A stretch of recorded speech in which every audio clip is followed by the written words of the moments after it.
There are 29 days until the midterms, and for people who want to avoid this tense political season, you can always escape with a trip to the movies. But the Trump era has more movies turning political, like the new movie The Oath, starring Tiffany Haddish and Ike Barinholtz, who's mostly known for comedy, like playing an imposing Russian baseball player on HBO's Eastbound and Down, or, of course, as Nurse Morgan in The Mindy Project on Hulu.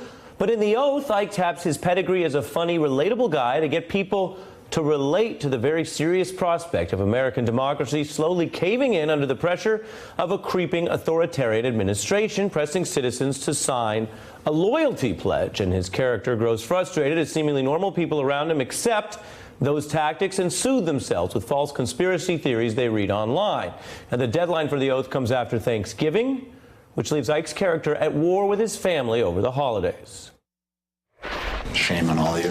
Yeah, that's it. Yeah, That is it. You know what? I don't want to eat with you people, so I'm going to take my food and my wine. I'm going to go sit in my car in the driveway, and I'm going to listen to some news, and I'm going to read little articles on my phone and eat my food, and you all can sit here at the table and stuff your big fat faces and talk about the people that are being brutally executed in the street by our police state. I'll be in the driveway. Happy Thanksgiving, Christopher.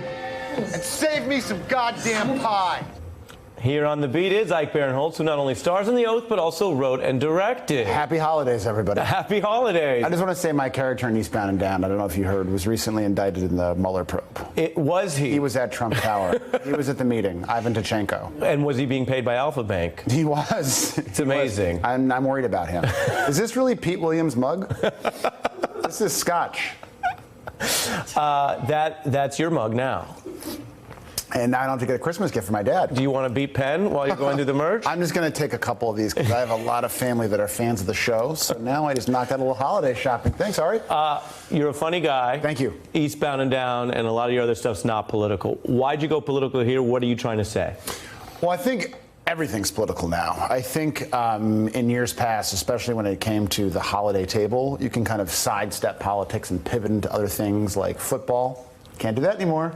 TV, you can't really get into that too much. So, I just feel like it's permeated kind of every layer that we have. And it was actually after the election, after that Thanksgiving, my mom and my brother and I got in this huge fight about the election during Thanksgiving dinner. And I thought to myself, if we all voted for the same person, what's happening at other holiday tables around the country? So I wanted to explore that. I knew that arena was changed forever. You and your mom both voted for Jill Stein. We both voted for Jill Stein. Got it. And we contributed. I put in my entire 401k to the recount effort for her.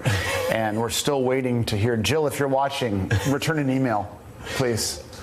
But no, we wanted to make a movie that explored the holiday table and kind of this tense political stress we're all feeling and kind of blow it all up. Some political movies, when Hollywood gets a hold of them, are quite vague or generic. This one feels very now. Let's look at a scene where you're tapping exactly into the MAGA Trump supporter world where people don't need legitimate fact checking sometimes. They rely on anything they found online. Take a look. Truly shocking. Unbelievable.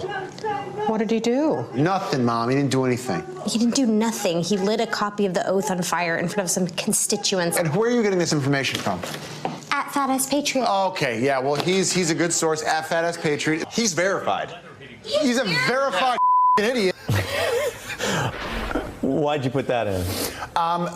My character in the movie, a lot of the characters in the movie are obsessed with the kind of, 24-hour news cycle. And I just wanted to show kind of how too much of it coming from too many disparate sources can kind of confuse us and make us crazy. And that was how I was feeling. It's still how I feel right now. So I wanted to kind of just make fun of that. But we really do make fun of kind of the entire spectrum of the movie. It's not just, I personally am liberal, but I think if I made a movie where like the liberal guy was this hero and he was a great guy, that'd be kind of boring. So let's dig in on that because in this film, a lot of people who are critical of Trump will see in it an endorsement of the concern that you can't let little steps towards authoritarianism add up, that is dangerous. Yes. What would you think Trump supporters might take from your movie? On a basic level, I think they would like that I've portrayed the liberal guy as kind of an insufferable, know-it-all who is willing to kind of throw out the baby with the bathwater, so to speak. But I think unless you're like super, super dug in on the far, far right, or even the far, far left for that matter, I think you'll watch this movie and first and foremost, you'll laugh, you'll be scared. But the overall message of the movie is that we have a responsibility when it comes to like our family and our friends. It's easy to be like, oh, my uncle, he's a Trump guy and I don't want to talk to him anymore. That's easy. The hard part is keeping these relationships alive and intact and healthy enough so when the winds do blow the other way, we still have some connections to other people who don't agree with us. And this is satirical. Final question. What is the easiest thing to satirize about today's resistance and today's Trump crowd? For the liberals, it's easy to satirize panic, even though it's a very real thing that I feel as a liberal.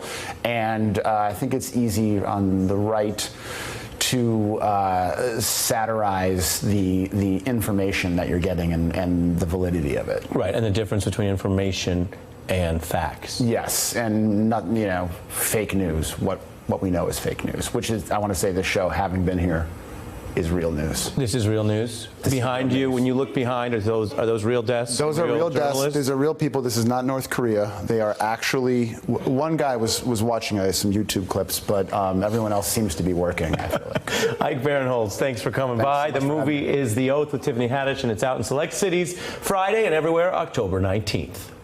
Hey, I'm Ari Melber from MSNBC. You can see more of our videos right here, or better yet, subscribe to our YouTube channel below. You could have been anywhere in the world, but you're here with us, and we appreciate that.